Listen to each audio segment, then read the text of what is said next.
Have you ever wondered what it would actually take to become a master painter? I don't mean today. I mean 600 years ago. Well, imagine we had a personal guide, a handbook written back in the 14th century that lays out every single step. That's exactly what we're going to do. We're diving in. So here it is. Our guide is a book called The Craftsman's Handbook, written by an Italian painter named Cennino Cennini, way back around the year 1390. And you got to understand, this isn't just some dusty old book. For us, today, this is a step-by-step instruction manual. This is going to be our journey into the life of a Renaissance apprentice. Right from the very beginning, Cennini sets the bar unbelievably high. He's saying that art isn't just about, painting what you see. It's a kind of magic. It's a way to use your hands to literally pull ideas out of your imagination, things not seen, as he puts it, and make them totally real for everybody else. It's all about making the invisible visible. So, with a mission that profound, why would anyone actually choose this path? I mean, think about it. In a world with so many easier ways to make a living, why would you dedicate your entire life to becoming a painter? Well, Cennini's answer is probably not what you'd expect. It's deeply theological. He basically argues that after Adam and Eve got kicked out of paradise, humanity had to get to work.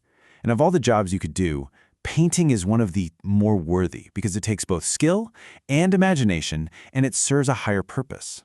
So this wasn't just a job, it was a noble, almost spiritual calling. That calling sounds amazing, but it comes at a very, very high price.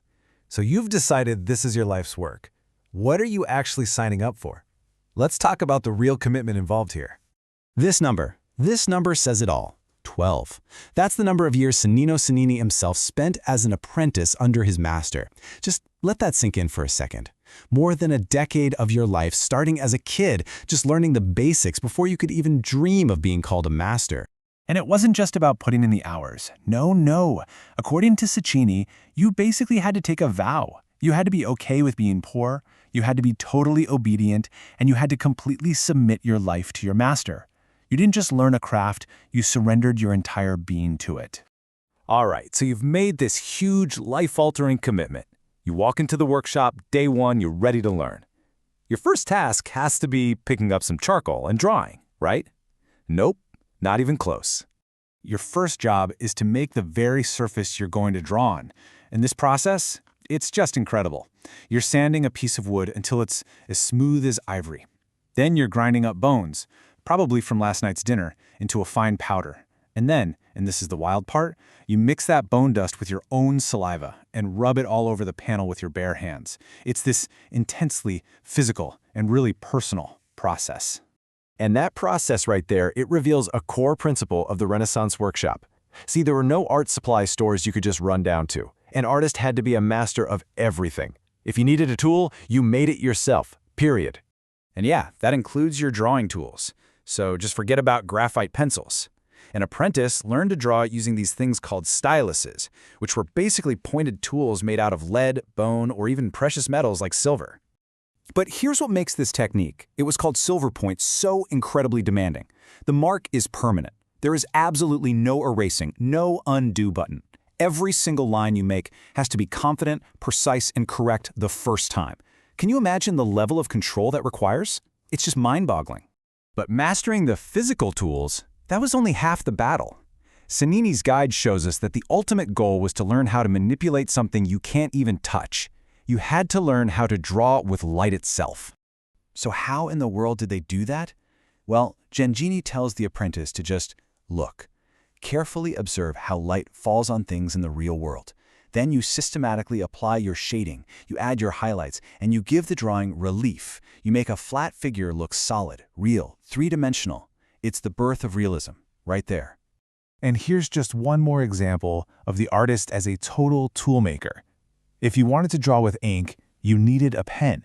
And yeah, you made it yourself, from a goose feather. Cennini describes this really delicate, almost surgical process of carving the tip with a tiny knife to create the perfect fine point. Every single artist had their own custom-made tools.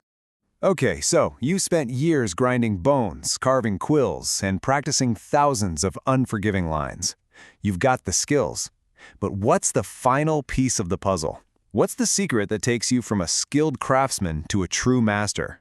Giannini explains there are two critical stages. As an apprentice, your job is to copy. You'll learn by perfectly imitating the work of your master. But then, and this has got to be the hardest part, to become a master yourself, you have to do the unthinkable. You have to abandon that style you spent years perfecting and find your own unique voice. So how do you find that voice? Sannini gives his most important piece of advice right here. He says the ultimate guide, the most perfect steersman, isn't another painter, not even your own master, it's nature. Looking at the world with your own eyes and drawing what you actually see, that, he says, is the one true path to originality and to mastery. You know, this whole journey through Sannini's world of slow, difficult, physical craft, it really leaves us with a question for our own time. In an age of digital tools, AI art, and instant results, what is the value we place on the knowledge that can only come from the craftsman's slow, patient, and practiced hand? What do we lose when that's gone?